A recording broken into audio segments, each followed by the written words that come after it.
200.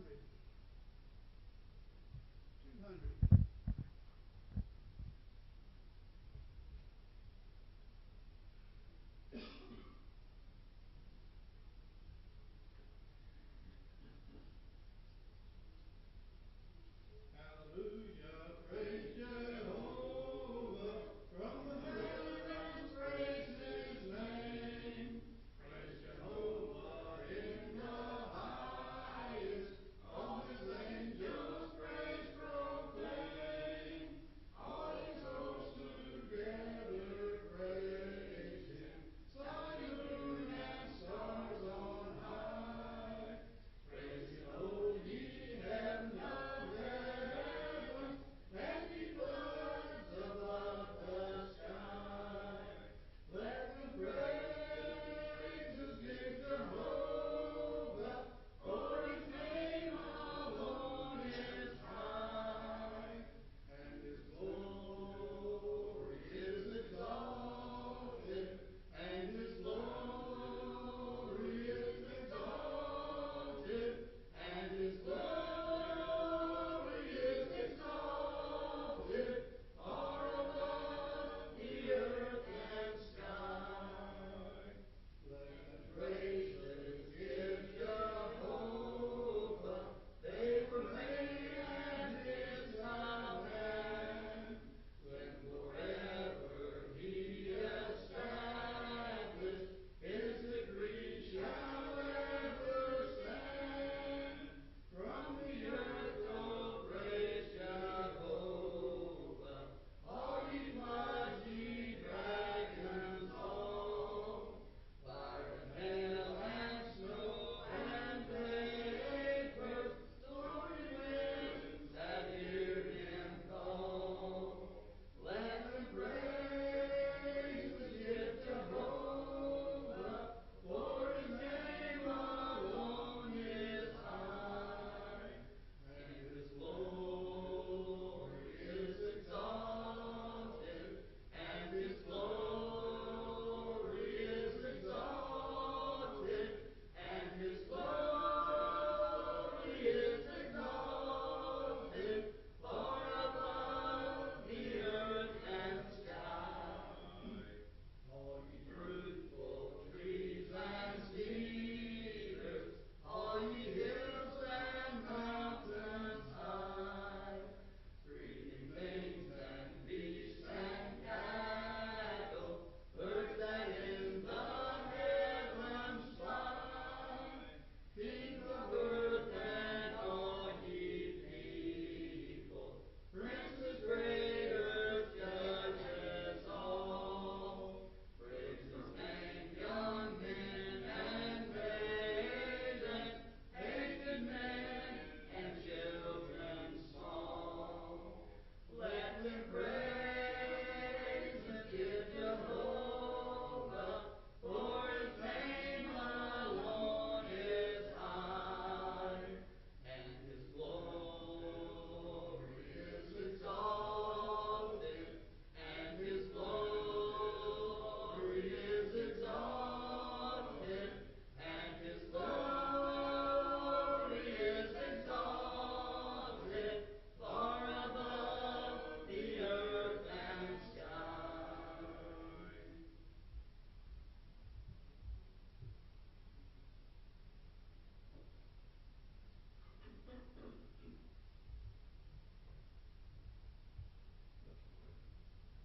O wise and merciful Heavenly Father, we're so thankful for the opportunity to close out this beautiful day you've given us to enjoy and service to thee. We pray, Father, that you'll be with each of us that's here tonight, so as we sing these songs of praise, and listen to the sermon, and gather around the table, those who didn't get to this morning, and just have a fellowship one with another after the service is over. We pray that you'll be with each of us, that we'll be able to get something from this outing that coming here tonight, that we help each of us to do a better job of yours this coming day.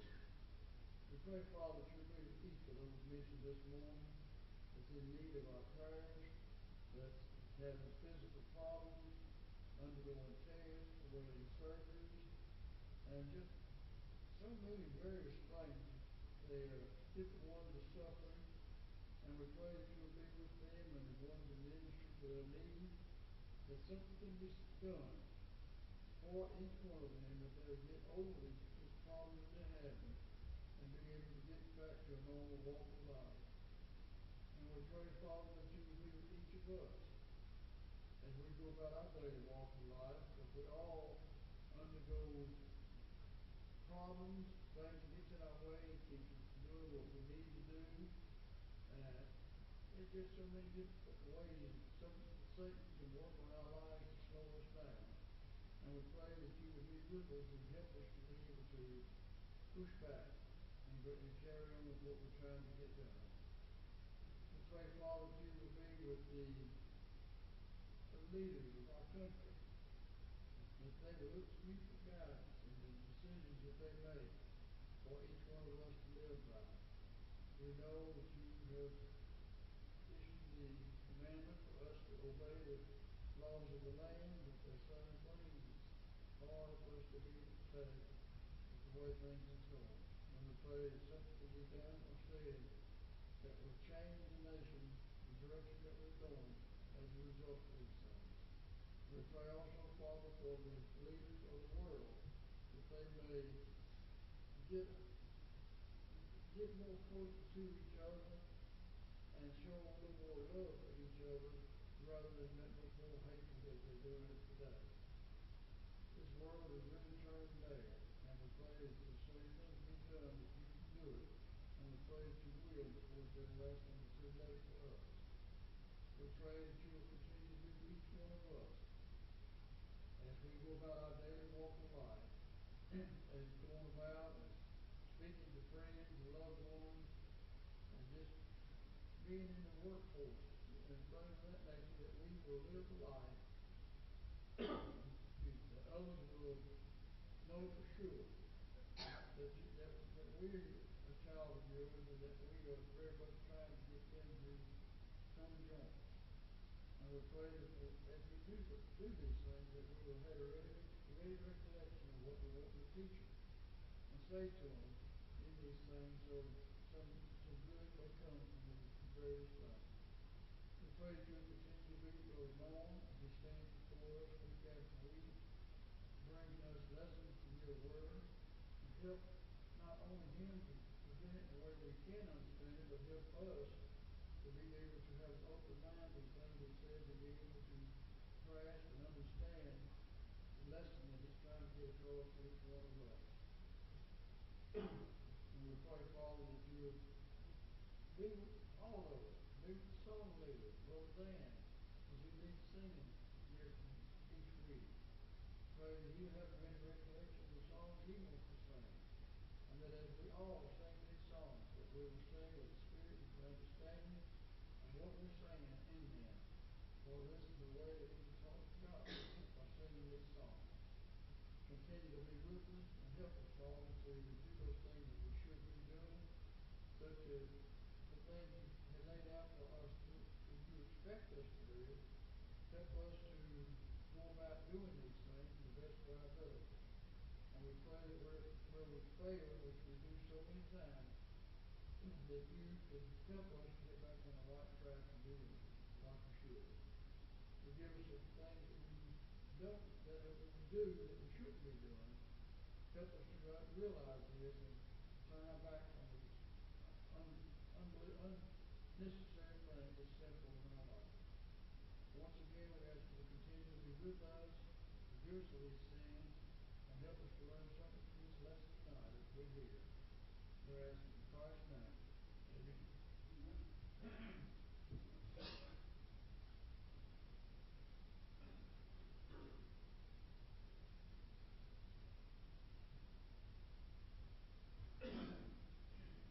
Now, if you would turn over to number 234. 234.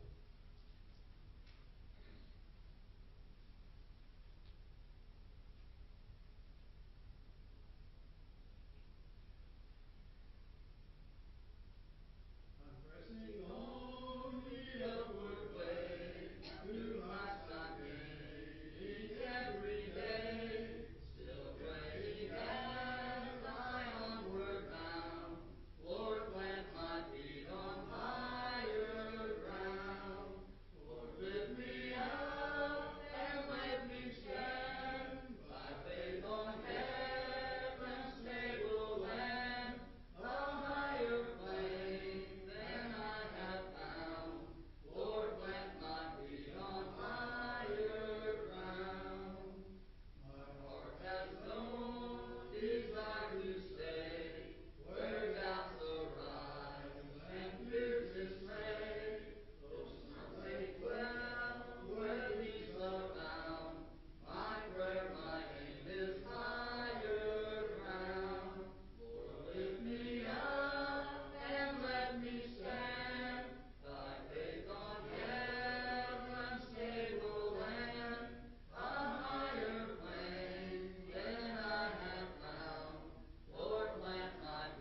further on his lesson to us.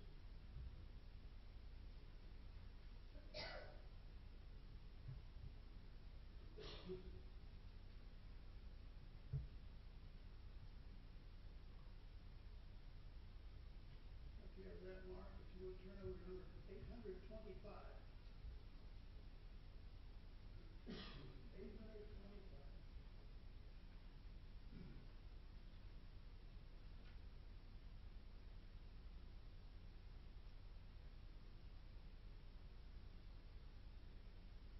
Jesus, My heavenly King loves me, I know. Praises to him I sing, onward I go.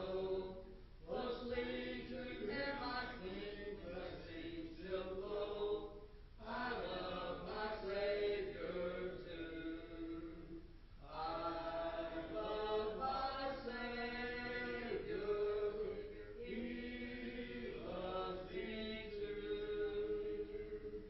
I seek his favor in everything I do. Walking with him each day, love like the shine.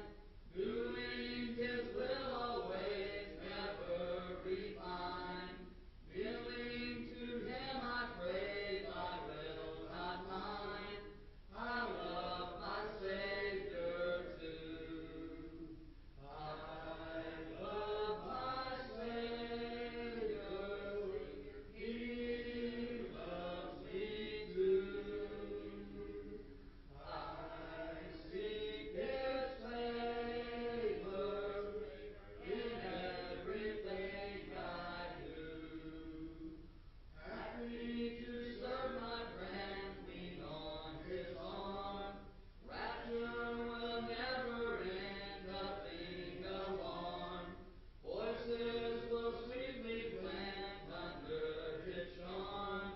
I love my Savior too. I love my Savior. He loves me too.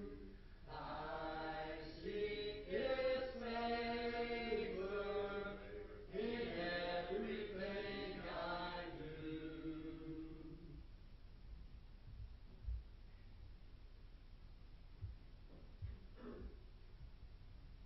This evening I'm going to be reading from Mark chapter 10, verses 44 through 45. And whoever of you desires to be first shall be slave of all. For even the Son of Man did not come to be served, but to serve, and to give his life a ransom for many.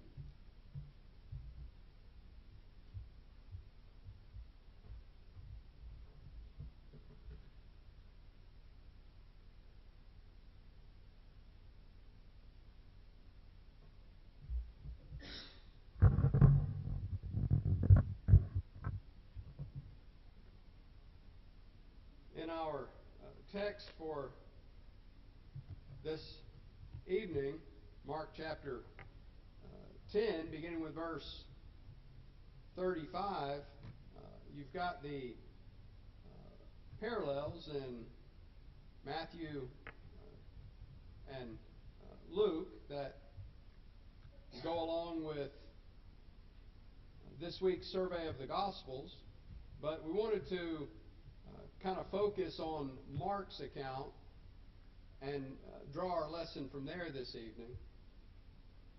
And we'll do pretty much like we did this morning and just go through the text and draw the lessons that are there for us as Jesus is continuing on his way, as it were, after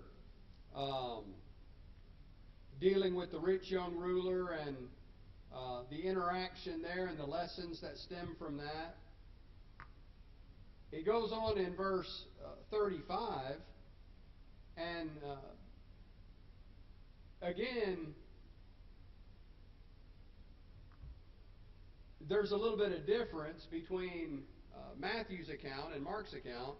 In Matthew, it says the mother of James and John came to him, and in Mark it says James and John came to him. And so which is it? Was it their mother, or was it James and John? Well, as Beth is indicating back there, yes, that is correct. In other words, all three of them came to them, and when you put that interaction together, the three of them came to Jesus, and the mother of the sons is the one that presented Jesus with the request to give her sons a special place. In Mark, it's expressed as the request of the sons, and that is accurate, that their mother was speaking on their behalf, as it were. And so in Mark, beginning with verse 35, it says, Then James and John, the sons of Zebedee, came to him, saying, Teacher, we want you to do for us whatever we ask. And he said to them, What do you want me to do for you? They said to him, Grant us that we may sit on your right hand and the other on your left in your glory, or in your kingdom. And so, this is another of the several passages that we find in the interaction between Jesus and his disciples that shows that the disciples, even at this late date in the ministry of Christ, I mean, we're getting to within just a very short time of the cross, and they're still expressing misunderstandings, a lack of comprehension on the nature of the Lord's kingdom. In an earthly kingdom, as we are in it seems like for the past long time we've been in a never-ending election cycle. It seems like, used to we would have an election year, and then we'd get a break from politics for a while, and then we'd come back around to another election year. And it seems like in recent years the election cycle never ends. It's just constantly. And what do we see? We see people of ambition striving for high office, right? They're all saying, I'm the best one for this high office. And you have to be somewhat of an ambitious person to qualify and to seek to attain that kind of high office. Well, they're thinking of Christ in the sense of a earthly ruler with his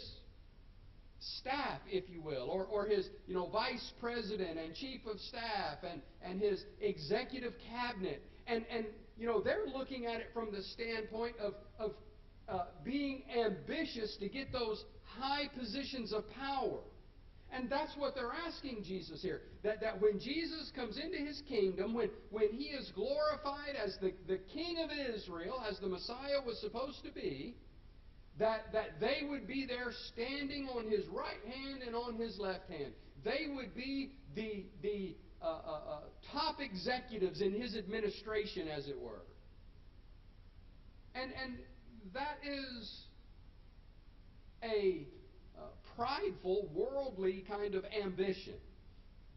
Now, is there anything wrong with ambition? Is there anything wrong with being ambitious? Well, no, not channeled in the right way. Should we be ambitious to be the best at whatever it is we do? The best accountant, or the best manager, or the best, whatever it is that we endeavor to do. Isn't that healthy ambition, to want to do that to the very best of our ability? Well, yeah, that's what ambition is supposed to be. But sometimes ambition gets channeled in a way of acquiring personal status or personal glory, personal aggrandizement. And that is a prideful ambition that Jesus responds to here. Because what they are expressing, Jesus had 12 apostles. And here come these two, and they want to be elevated above the other 10. And it was in a prideful, ambitious way that they wanted to be elevated to the Lord's kind of chief executives. Which is interesting that we hear that Peter was the chief apostle. That's not true. That Peter was the chief apostle, right? But Peter didn't do this. Peter didn't go to Jesus and say, hey, put me in charge over the other 11. But James and John, maybe at the instigation of their mother. You know, that may be why we find their mother involved in the narrative here. And which again, that's kind of natural, isn't it? That a mother wants to see their her children do well, be very successful, achieve the most that they can achieve. So it may be at the instigating of the mother here that the reason the mother's involved in the narrative is because she's the one that's kind of poking them and saying, hey, try to get closer to Jesus so that he'll make you, kind of at the top.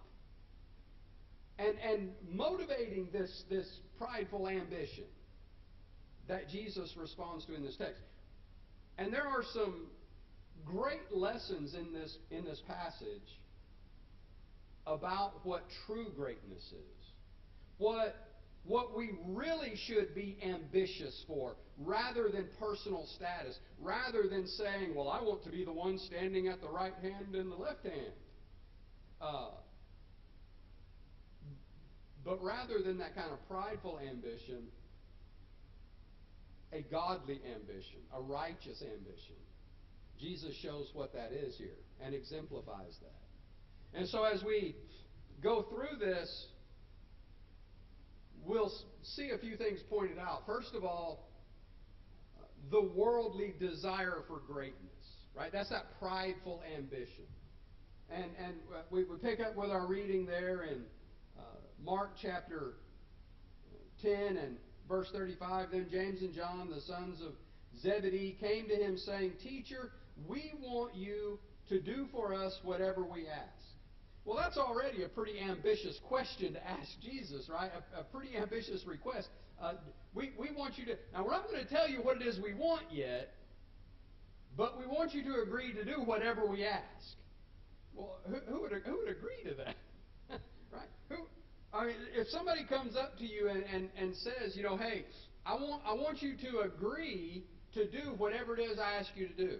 How many of us are going to jump up and say, okay, ask away?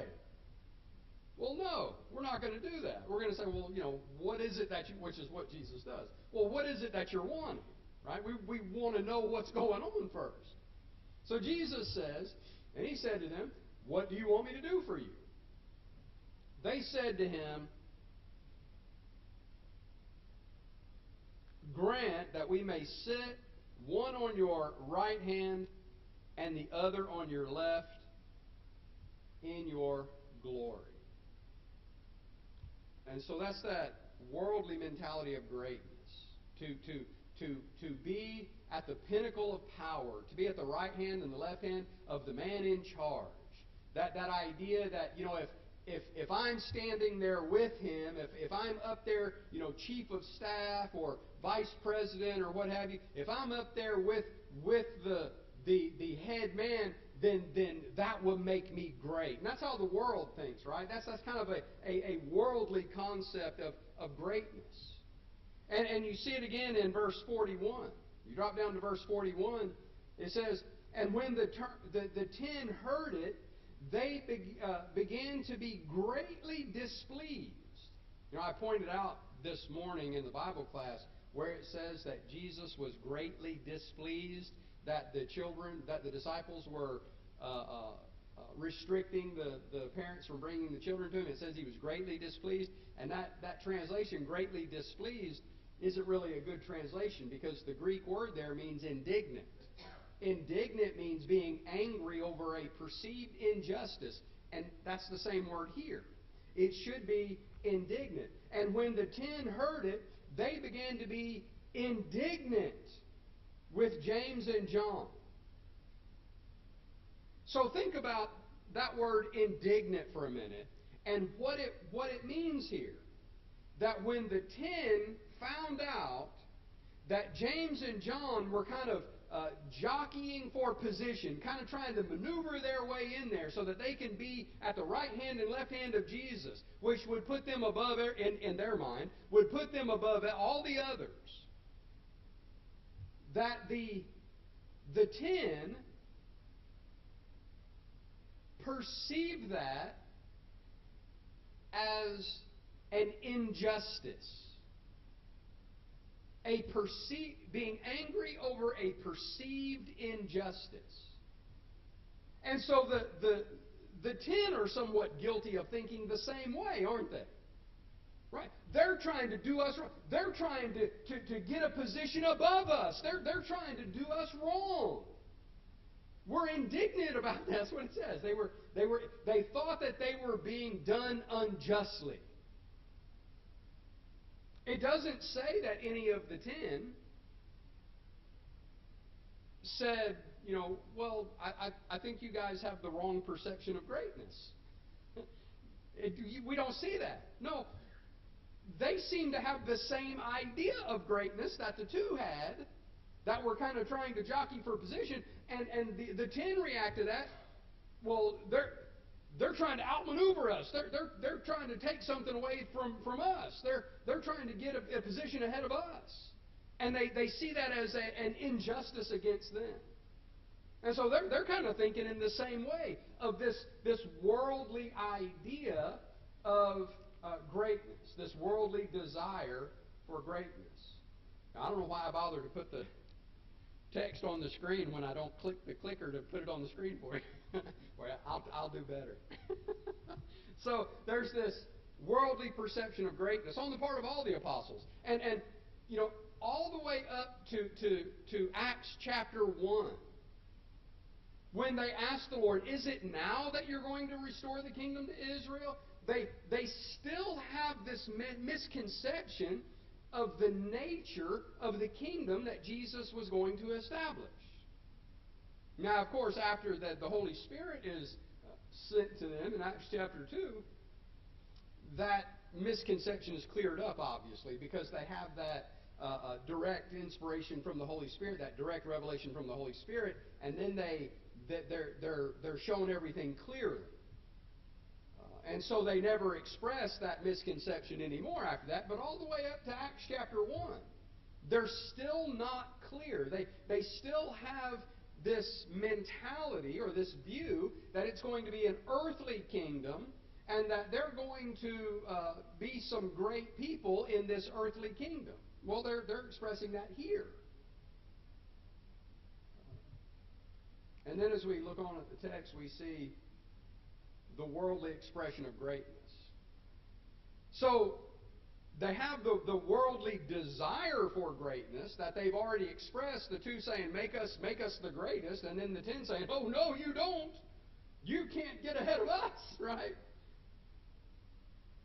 And so how does Jesus explain what the greatness that they were ambitious for, what it looks like, and why it doesn't fit His nature, why it doesn't fit the nature of His kingdom? Well, He says in verse 42, but Jesus called them to Himself and said to them, you know that those who are considered rulers over the Gentiles, people in positions of authority, people in positions of high power, those who are considered rulers over the Gentiles, notice it, lord it over them. How do they exercise that authority? How do they exercise that power that they've been ambitious for? That desire is to do what? To be over other people.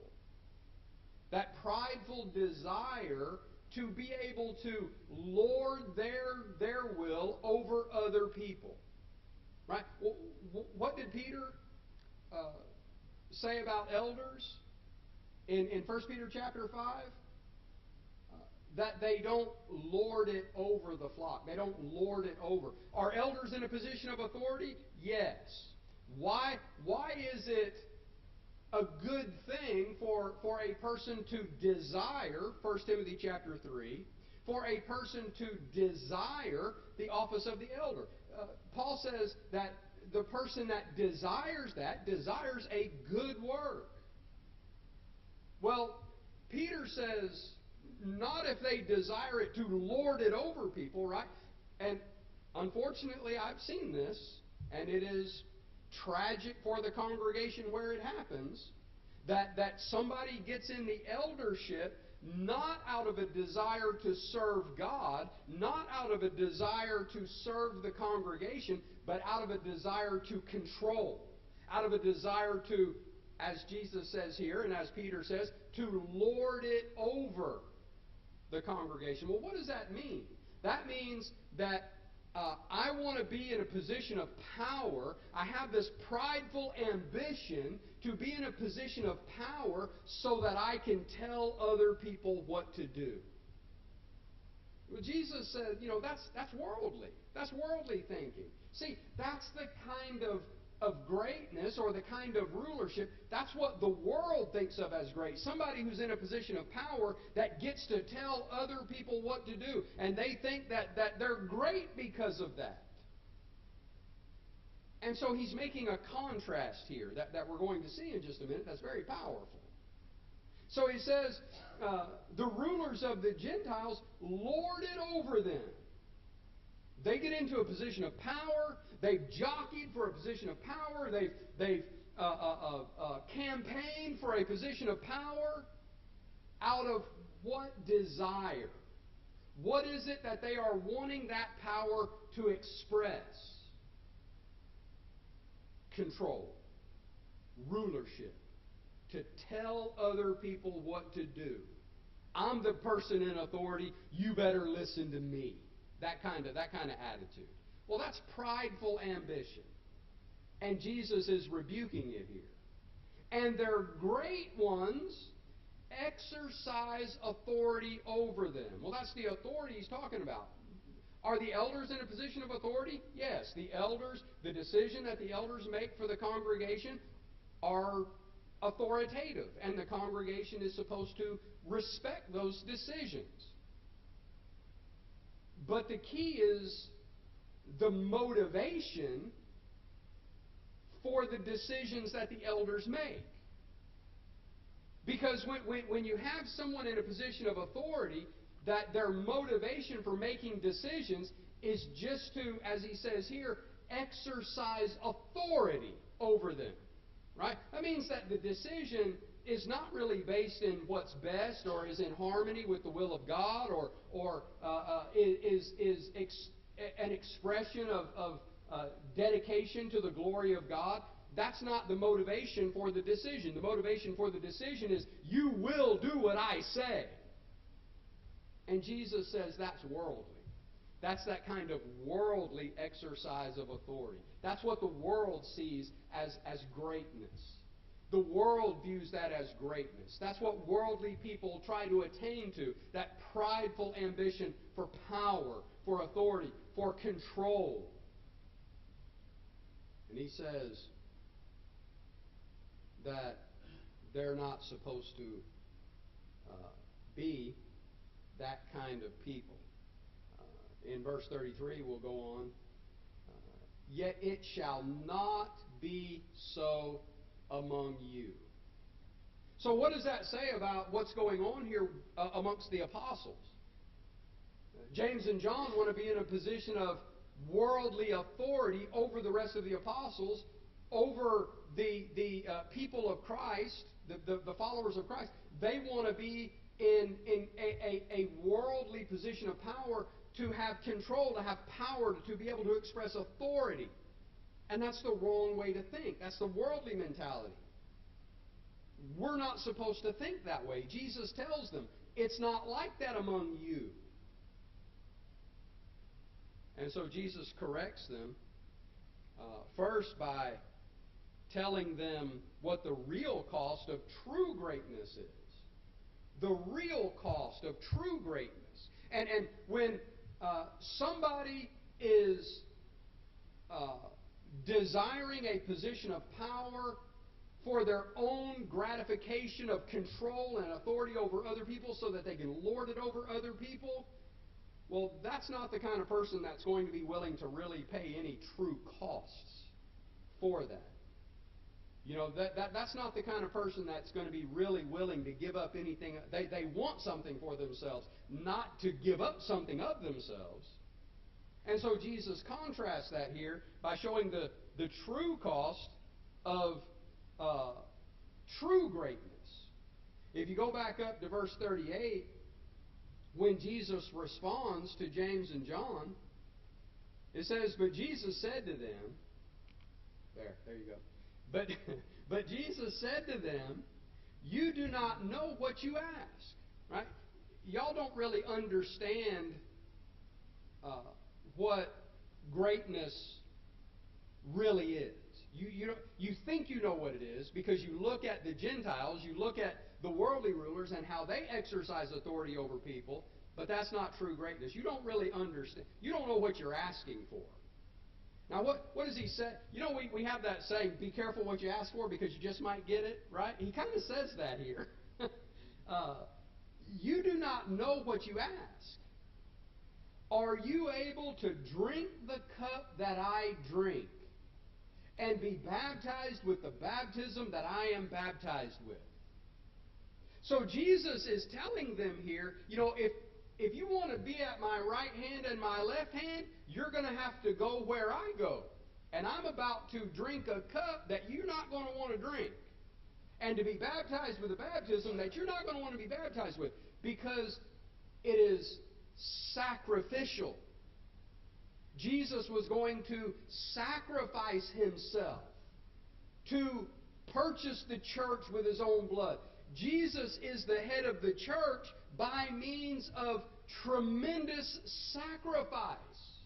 And we're just looking at the cross. You know, as you're reading through the text for this week's survey of the Gospels, he tells them what they're going to do to him when he gets to Jerusalem, how they're going to abuse him, they're going to beat him, they're going to mock him, they're going to do all of these horrible things to him. He's going to be bruised, they're going to spit on him, insult him to the infinite degree, and then they're going to kill him. And that's the sacrifice that we're able to see. And there was even greater sacrifice than that we can't see, because he says in Philippians chapter 2 that he left the glories of heaven willingly. He gave it up to come and give himself in sacrifice for us. He's the head of the church. He's the king of the kingdom by means of tremendous sacrifice that we could never possibly comprehend. And here come James and John saying, make us great. You don't understand what you're asking for. You're going to have to achieve that desire you have. The real way, the true way to achieve what that really means is by means of tremendous sacrifice. And so he says, are you able to do that? They said, now here you know for a fact that they didn't understand what they were talking about. They didn't know what they were saying, because they just say, we're able. Well, sure, yeah, we can do that. They didn't know. They were about to find out, but they didn't know yet. Isn't it amazing how this same James and John, James was martyred, run through with the sword, killed for his faith. He was going to find out what true greatness costs, because he would sacrifice his life for the kingdom, in his service to the kingdom. He was going to be a martyr. We read that in Acts chapter 4. And then it says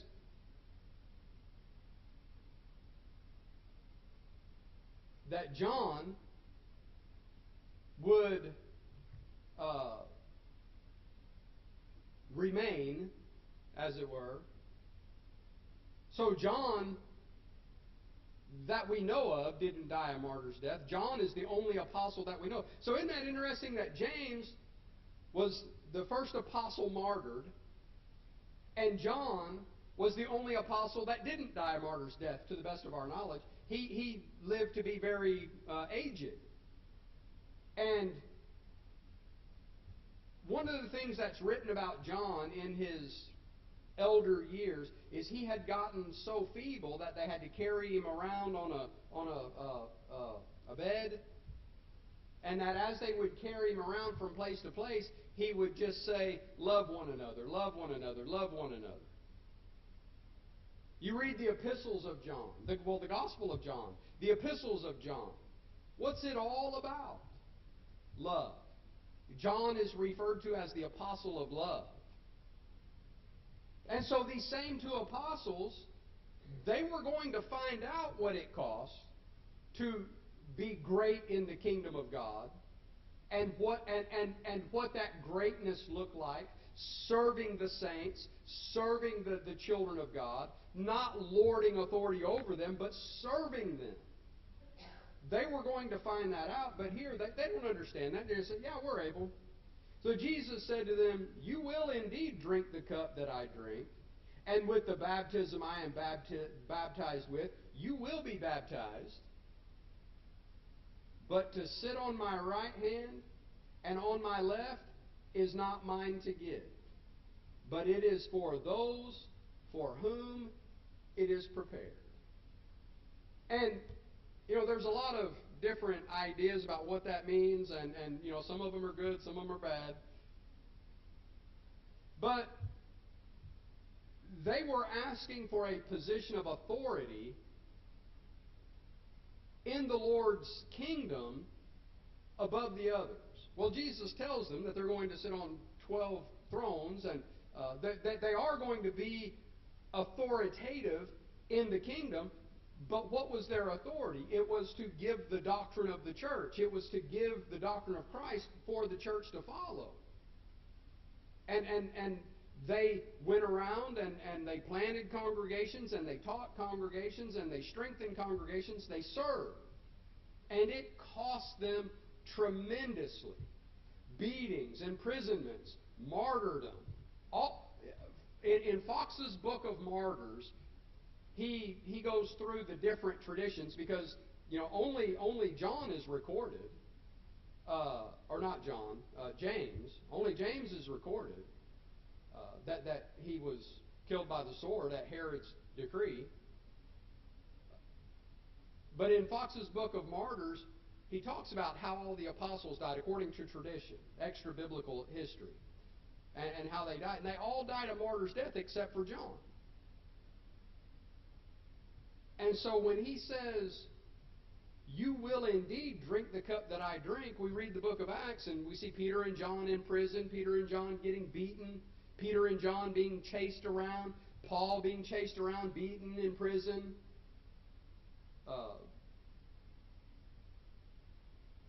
They were going to suffer persecution for their service to Christ in the kingdom. They were going to drink the cup of his suffering.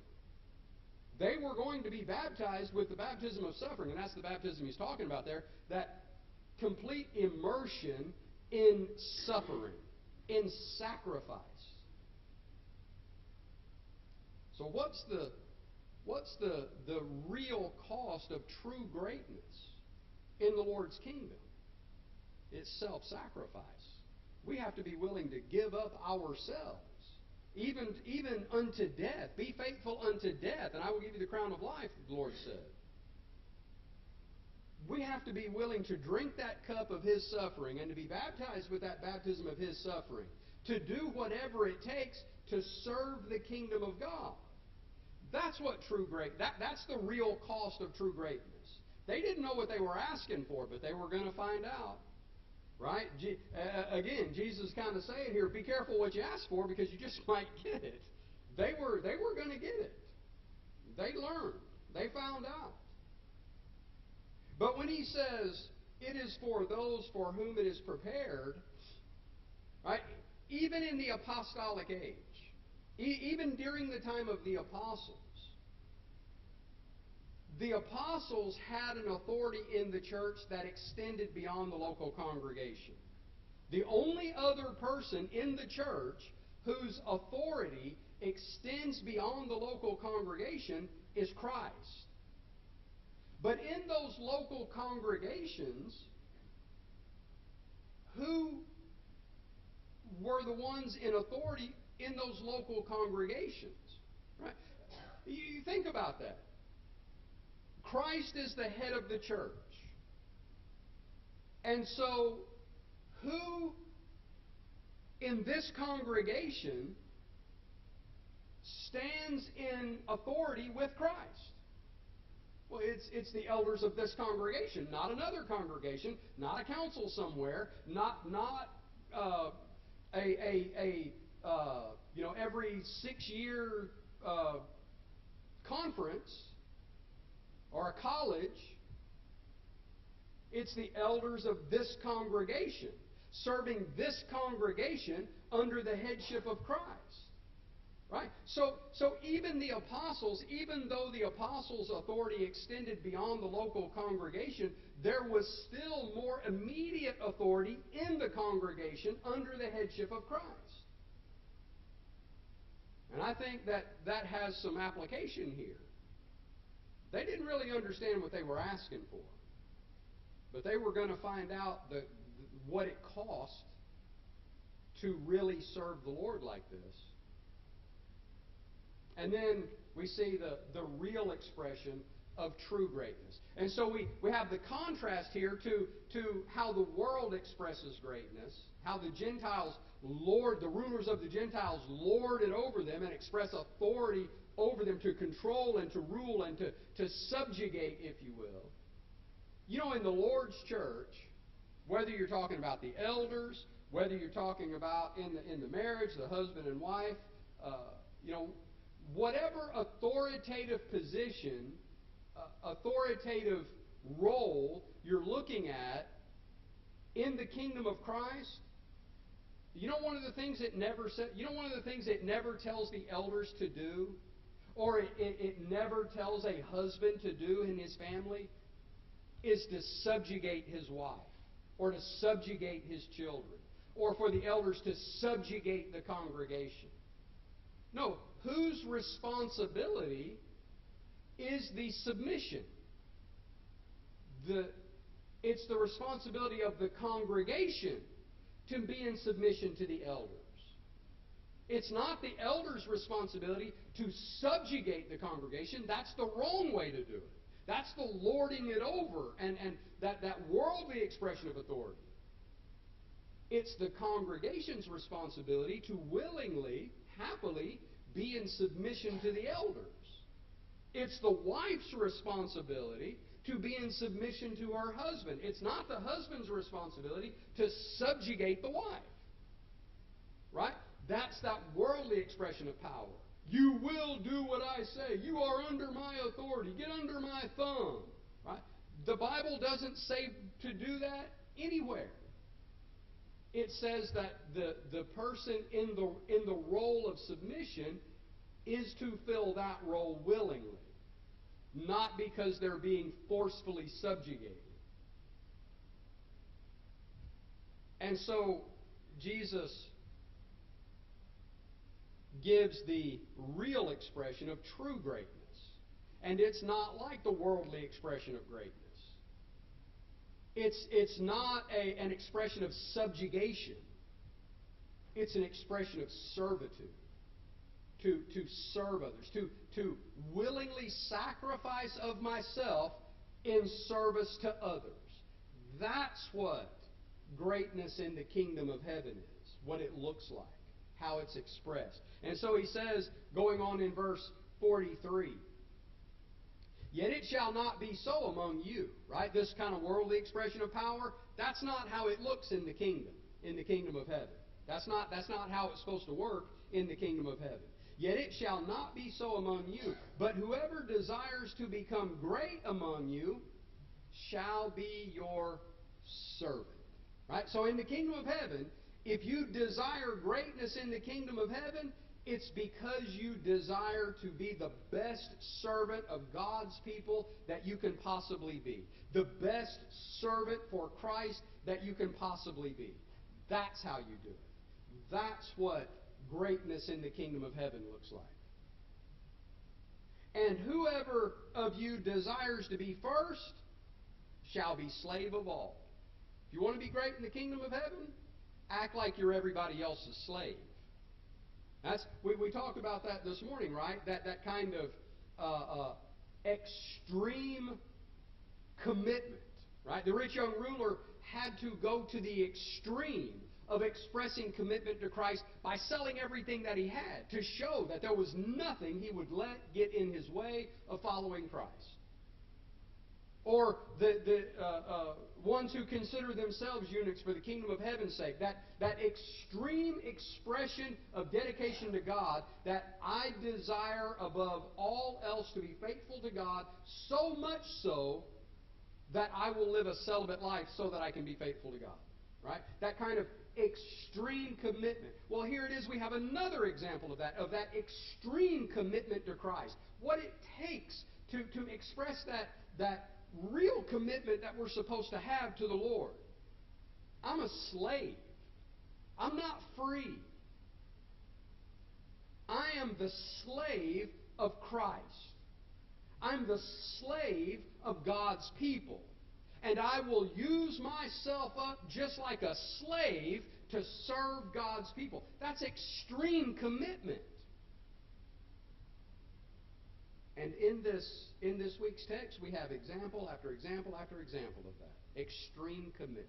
If you want to be great in the kingdom of heaven, be the slave of all, he says. Be the slave of all. For even the Son of Man did not come to be served, but to serve, and to give his life a ransom for many. You want to see what true greatness looks like? You, James and John, and you 10 that are acting like, they're trying to out-campaign you for position of authority in the kingdom. You want to know what true greatness looks like? The Son of God came to this world, the only truly innocent person that ever lived on the face of this planet. And yet, how did he live? He lived a life of service to others. So much so, he didn't even have a place to lay his head at night. He lived on the road. He lived from village to village. While some people were following him and other people were trying to kill him. To serve us.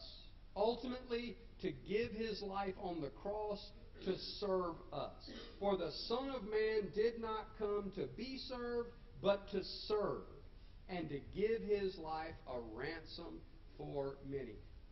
What is the real expression of greatness in the kingdom of God? Is it being served? Is it having all of these people just flocking around me to serve me and to do anything I want, to try to appease me and do whatever, do anything for me? And people look at that and they say, well, that must be a great man right there. Look at how everybody's flocking around him trying to serve him. Look at that. And then you look over at Jesus, and Jesus, instead of these flocks of people wanting to serve him, what is he doing? He's serving them. He's serving them. He went to the cross to serve them. So what can we do to share in the greatness of Christ? To be great in the kingdom of heaven? To rather than a prideful ambition, to have a godly ambition. We develop ourselves to be the very best servants of one another that we can possibly be.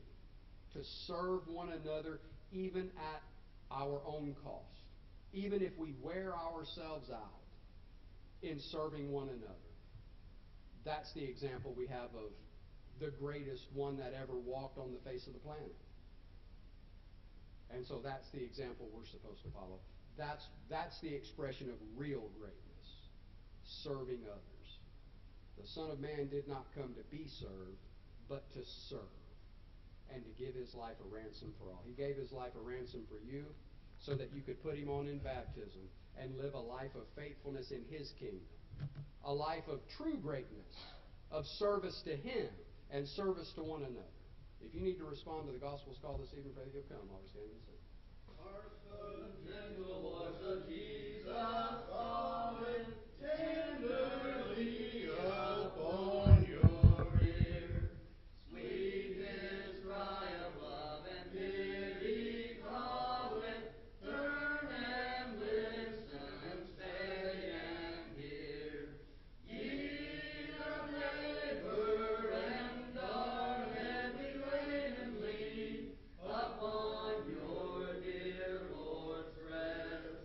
Ye that labor and are heavy laden, come and I will give you rest. Take his yoke, for he is meek and lowly. Bear his burden, to him turn. He who calleth is the Master holy. He will teach if you will learn. Ye that labor and are heavy laden, lean upon your dear Lord's rest. Ye that labor and are heavy laden, come and I will give you rest. Then his loving tender voice obeying, bear his yoke, his burden take. Find the yoke, his hand is on you laying, light and easy for his sake. Ye that labor and are heavy laden, lean upon your dear Lord's rest. Ye that labor and are heavy laden, come and I will give you rest. I believe there's anyone here this evening that hasn't partaken of the Lord's Supper. If you'll remain standing and turn to number 611. 611. We'll sing the first verse and then we'll be dismissed with closing prayer.